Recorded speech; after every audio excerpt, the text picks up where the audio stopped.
एक बड़ा मिसकंसेप्शन है कि रशिया में इंग्लिश लैंग्वेज में पढ़ाई नहीं होती, तो क्या उलियानो स्टेट मेडिकल यूनिवर्सिटी में आपको इंग्लिश की पढ़ाई हो रही है? जी सर, इंग्लिश की पढ़ाई होती है उलियानो स्टेट मेडिकल यूनिवर्सिटी में, दूसरे लैंग्वेज में होती ही नहीं है। और लैटिन और Russian language and other classes जो होती है वो भी इंग्लिश में ही पढ़ाते हैं, और हमें समझना होता है कि उस लैंग्वेज में समझना होता है, रशियन लैंग्वेज एंड लैटिन। ये बताओ कि यहाँ पर जो लैंग्वेज क्लासेस है उसका शेड्यूल कैसा है, यानी कि आपके दिन भर में जो लेक्चर्स होते हैं उसमें रशियन लैंग्वेज कब सिखाया जाता है आपको? रशियन लैंग्वेज मोस्टली हमारा 9:30 बजे से 12:45 या कभी कभी वेरी करता है। कभी कभी 2 क्लास रहते हैं हमारे मिक्स, तो कभी कभी 11 AM तक रहता है और कभी कभी 12:45। मुझे आपसे पूछना है कि जैसे कि यहाँ पर इंडियन स्टूडेंट्स हैं और अदर फॉरेन स्टूडेंट्स भी हैं, तो क्या आपके साथ कभी ऐसा डिस्क्रिमिनेशन लगता है कि टीचर्स आप लोगों को, टीचर्स का बिहेवियर कैसा है? नहीं, वैसा देखा जाए तो डिस्क्रिमिनेशन वैसा नहीं है कि जैसे कि तुम इंडियन स्टूडेंट्स हो और रशियन स्टूडेंट्स के बीच में वैसे डिस्क्रिमिनेशन कुछ नहीं है, मतलब अभी तक तो नहीं लगा हमें जितना, तो वैसे नॉर्मली होता है। और उनके साथ उतना अपने को, मतलब जो भी रशियन स्टूडेंट्स है जिनकी क्लास लगती है उनके साथ उतना कन्वर्सेशन की, मतलब कॉन्टैक्ट नहीं होता उनसे कि उतना कुछ नहीं है। जैसे इंडियन स्टूडेंट के साथ वो अच्छे से प्यार से ही रहते हैं, हर चीज़ अपन पूछेंगे उनको कुछ डाउट तो वो बस थोड़ा सा लैंग्वेज बैरियर आ जाता है, बट आप धीरे धीरे टाइम के साथ अडाप्ट हो जाएंगे। क्योंकि आप गर्ल चाइल्ड हैं तो आपके पेरेंट्स का एक बहुत बड़ा टेंशन रहता है कि बच्ची रशिया जा रही है, अपने घर से इतना दूर जा रही है, तो सेफ्टी सिक्योरिटी इसका कैसा, मतलब रशिया में कैसा इंतजाम है, या फिर आप लोग को कभी लगा कि गर्ल्स सेफ्टी को लेके यहाँ कभी कुछ कॉम्प्रोमाइज़ हो रहा है? वैसे तो हम अकेले भी बाहर जा सकते हैं, रात में भी बाहर जा सकते हैं, एकदम लेट नाइट नहीं जाते हम वैसे भी, लेकिन हम जाते हैं तो ऐसा कुछ लगता नहीं। ओके, आप कुछ कहना चाहेंगे गर्ल सेफ्टी, या ऐसा आपको कभी तकलीफ हुई है यहाँ पे रशिया में? नहीं, वैसे काफी सिक्योर है, कंपेयर टू इंडिया यहाँ पे काफी बेटर है, बाहर जाना चाहो उसके बारे में तो। ओके, आप बताएंगे आप कभी लेट नाइट अकेले या फिर ऐसे रोड पे कभी आप चले हैं जिसमें आपको कभी तकलीफ हुई है? नहीं, ये इंडिया से ज़्यादा सिक्योर लगता है रशिया। ओके। जैसे कि रशिया में टेम्परेचर माइनस में जाता है, तो आप लोग जब रशिया आए थे तो क्या टेम्परेचर था? -3 कुछ तो था, -2 -3। तो उस टाइम पे जब आए थे तो बहुत ठंड लग रही थी एकदम से, क्योंकि अपने जो जैकेट्स है, जो नॉर्मल इंडिया में जैकेट्स मिलते हैं, वो जैकेट्स इस कंडीशन तक मतलब नहीं होते हैं। तो इसलिए यहाँ के जो जैकेट्स है वो स्पेशली डिजाइन होते हैं कि यहाँ की ठंड से तुम बच सको। लाइक वो जैकेट्स -18 -20 तक आराम से, -25 तक भी चल जाते हैं, बट अपने जैकेट जो वो -2 मैक्सिमम डिपेंड करता है जैकेट भी कैसे। तो थोड़े दिन अपने को ऐसा है कि कोल्ड के साथ थोड़ा सा लगता है कि फर्स्ट नो है तो अच्छा लगता है, फर्स्ट पहली बार देख रहे हैं सब चीजें, बट थोड़े दिन के बाद लगता है कि थोड़ा इरिटेटिंग लगता है जो बाहर निकलते हैं, बट हो जाता है अडाप्ट। और ऐसे नहीं है कि यहाँ समर्स नहीं होते, यहाँ समर्स होते हैं और अच्छे समर्स होते हैं। इसकी टेम्परेचर भी अराउंड 20 प्लस जाती है यहाँ पे भी, तो ऐसा कुछ रहने के लिए दिक्कत नहीं है। और समर्स रहेंगे, विंटर्स रहेंगे तो बस कुछ महीने के लिए रहेंगे। मुझे बताइए कि अभी तो वेदर बहुत अच्छा है, आप लोग जब बर्फ पड़ती है तो वो सिचुएशन में आप कैसे मतलब रहते हैं? स्टार्टिंग में थोड़ी डिफिकल्टीज जाती है, फिर यूजुअली तुम अडाप्ट हो जाओगे जल्दी से। लाइक स्नोफॉल अगर होती है तो एक्सट्रीम स्नोफॉल भी ऐसी नहीं है यहाँ पे कि तुम क्लासेस नहीं जा सकते हो, वो हो जाएगा क्लासेस जाना आना पूरा। ओके, और क्लासेस के टाइमिंग क्या है आप लोग के? और डिफरेंट शेड्यूल होता है हमेशा, लाइक वीक आपको पहले इन्फॉर्म कर दिया जाएगा वीकली में, और शेड्यूल मंडे के हिसाब से कुछ ऑनलाइन क्लासेस हो जाती है 1-2, और बाकी ऑफलाइन हो जाती है सारी। तो सुमेर, मुझे आपसे एक क्वेश्चन है कि आपका नीट का स्कोर कितना था, बताइए। सर मेरा नीट का स्कोर 570 था। मैं बता दूं कि वो सुमेर हमारा स्टूडेंट है, उसका नीट का स्कोर 570 था। सुमेर, मुझे आपसे ये पूछना है कि आपने क्या प्रॉब्लम आई कि आपने इंडिया में, खैर हम लोग काफ़ी कनेक्ट थे, सबसे पहले अपन ने इंडिया में ही ट्राई किया, इनफैक्ट लास्ट राउंड तक हमने ट्राई किया। सो आपने कैसे डिसाइड किया कि आपको उलियानोस आना है? सर इनिशियली तो मेरा ये था कि मैं नीट का स्कोर पकड़ के इंडिया में ही एडमिशन करूं, बट इंडिया का जो कट ऑफ था कुछ ज़्यादा ही हाई हो रहा है, कुछ ज़्यादा मतलब बहुत हाई हो चुका था उस पॉइंट पे। देन मैं पूरा काउंसलिंग राउंड खत्म होने तक वेट कर रहा था and then finally the universities which were in the options, तो उसमें से मेरे को बेस्ट उलियानोस लगा, so I chose this university. मेरा आपसे एक सवाल है कि आप लोग को जो प्रैक्टिकल्स कराए जाते हैं उसमें कड़ावर वगैरह मिल रहा है आपको? जी हाँ, हम फर्स्ट ईयर में, बट स्टिल हमें अभी से ही कड़ावर देना चालू कर दिया है इन एनाटॉमी क्लास, एंड फिजियोलॉजी वगैरह भी स्टार्ट होने का है, बट एनाटॉमी में हमें पूरा फुल कड़ावर अवेलेबल है and we can even like use it to study. मेरा आपसे क्वेश्चन है कि जैसे कि कई बार जब इंडिया में हम लोग काउंसलिंग करते हैं तो बच्चों को ये मिसकंसेप्शन रहता है कि बॉडीज़ नहीं मिलती, रशिया में बॉडीज़ नहीं मिलती।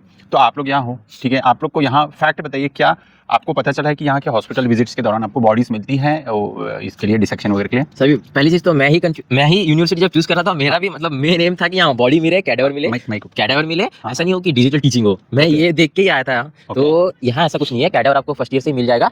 और हॉस्पिटल्स में जैसे कि मैंने सीनियर से पूछा है, तो मैं तो फर्स्ट ईयर में हूँ तो उतना पता नहीं है, तो सीनियर से पता चले कि हॉस्पिटल्स में तुम्हें बॉडी वगैरह मिल जाएगी, और क्लिनिकल एक्सपोजर भी अच्छा ही है। आप अगर अच्छे से पढ़ रहे हो, देखो self study is also important. और मेन चीज़ यहाँ की है ना कि सर आपको ना वाइवा जो होते हैं मतलब हर चीज जैसे कि अपने एनाटॉमी के वाइवा होते हैं कि तुम यहाँ खुद को रिप्रेजेंट करना देखो आगे जाके बोलना इज इंपॉर्टेंट है कि तुम चार पांच स्टूडेंट्स या फिर 4-5 लोगों के बीच में बैठे हो और तुम्हें कुछ चीज एक्सप्लेन करनी है या फिर कुछ पढ़ाना है तो तुम यहाँ आके वो चीज सीखोगे क्योंकि यहाँ हर क्लास में आपको वाइवाज होता है वाइवाज आपको सबके सामने देना पड़ता है तो वो सबसे बेस्ट चीज है यहाँ। जो आपके एग्जाम पैटर्न है या टेस्ट पैटर्न है वो कैसे हैं?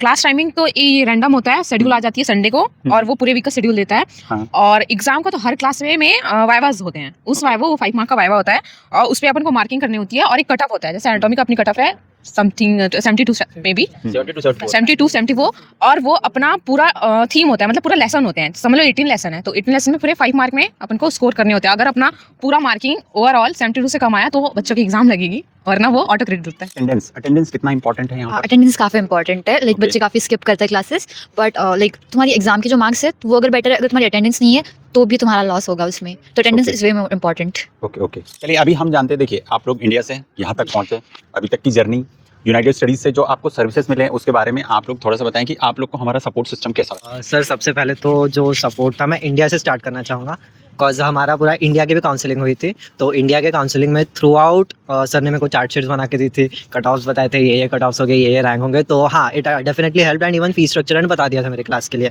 And other than that sir ने खुद ही मुझे टिकट्स बुक करके दी थी, सब सर्विसेज बुकिंग थी, फ्लाइट बुक थी, देन फ्लाइट बुक होने के बाद हमारे लिए कैब बुक थी, कजान से हम आए थे सीधा उलियानोस डायरेक्टली टुवर्ड्स हमारे हॉस्टल। सो ओवरऑल सर ने पूरा अरेंज करके दिया था, ऐसी कुछ दिक्कत हुई नहीं थी throughout the travelling. And after coming here sir definitely help, हमारा कॉन्टैक्ट था थोड़ा स्टार्टिंग में अच्छा खासा था कॉन्टैक्ट एंड देन कॉलेज वगैरह स्टार्ट हो गया था but still sir were here and later on they even visitors us here right now they are with us. Thank you. Services बहुत सही है सर एंड इंडिया से अपना कॉन्टैक्ट था और कहीं और मतलब एडमिशन मतलब हम देख रहे थे तो हो नहीं पा रहा था पर हो गया, मतलब यहाँ पे जो देखा है वहाँ पे अच्छी सर्विसेज मिली है। और यहाँ आने के बाद भी मतलब हम जब हॉस्टल आए थे तब हॉस्टल आने के बाद प्रॉपर हमारा ग्रुप भी हुआ था और ग्रुप में सर हमें पूछ भी रहे थे कि क्या कोई प्रॉब्लम है तो ग्रुप पे बताओ और उसका सोल्यूशन भी पता चल रहा था, मतलब वो सर बात कर रहे थे तो हम वो भैया से बात कर रहे थे तो वो हो जा रहा था। मतलब टीम यूएसएससी से हमें स्टार्टिंग से ही बहुत अच्छा सपोर्ट मिला है कि जैसे कि हमें अगर यहाँ पे आने के बाद हॉस्टल वगैरह में कोई प्रॉब्लम हो, जैसे कि रूम का लाइट तक ख़राब हो गया हो तो ये इनसे बात करके हम चेंज करवा सकते थे। और हॉस्टल में डॉक्यूमेंटेशन का जैसा प्रॉब्लम होगा, कोई जैसे कुछ गुम गया तो उसके हिसाब से भी हमें अच्छा सपोर्ट मिलता है। इंडिया से तो इंडिया मेरा बेसिकली इनके बारे में पता चला, मतलब मेरे पापा के दोस्त हैं, उनके बेटे हैं जो अजिंक्य अवचार बोल के, वो अभी MBBS कंप्लीटेड है और वो नागपुर में है शिफ्टेड, तो उनके मतलब थ्रू अपने को पता चले मुझे। तो उसके बाद में मैंने बहुत सारी यूनिवर्सिटीज़ देखी और बीच में मेरा ऐसा हुआ था कि मैं BMS करूँगा, तो मैंने रुक्मिणी मैम से पर्सनली कॉन्टैक्ट भी किया था और थोड़ा पर्सनल प्रॉब्लम्स थे तो उसकी वजह से मैम ने थोड़ा सा मतलब ऐसा नहीं कि बस उनको एडमिशन से मतलब है, तो पर्सनल चीज़ों में भी वो इन्वॉल्व होते हैं और उसके बाद में बोला है कि तुम हिम्मत मत हारो, आगे अपन और यूनिवर्सिटीज़ भी चेक करेंगे और BMS करना है तो BMS से बेटर ऑप्शन है कि तुम MBBS कर लो अब्रॉड से। तो ये सब चीज़ें पर्सनली हुई है, मेरी मैम से बात हुई है, बाद में यूनिवर्सिटी ये चूज़ की और यहाँ आए, यहाँ का भी सपोर्ट अच्छा था। और जब अपन यहाँ आए तो उसके बाद में भी हर चीज़ जैसे कि पर्सनल कोई भी प्रॉब्लम हुआ तो भी सर थे और मेन चीज़ है कि इसका फ़ोन नहीं लगा तो वो किसी दोस्त को मतलब किसी मेंबर को फ़ोन करके अपने से कांटेक्ट करेंगे और हालचाल पूछते रहेंगे कंटिन्यूअसली।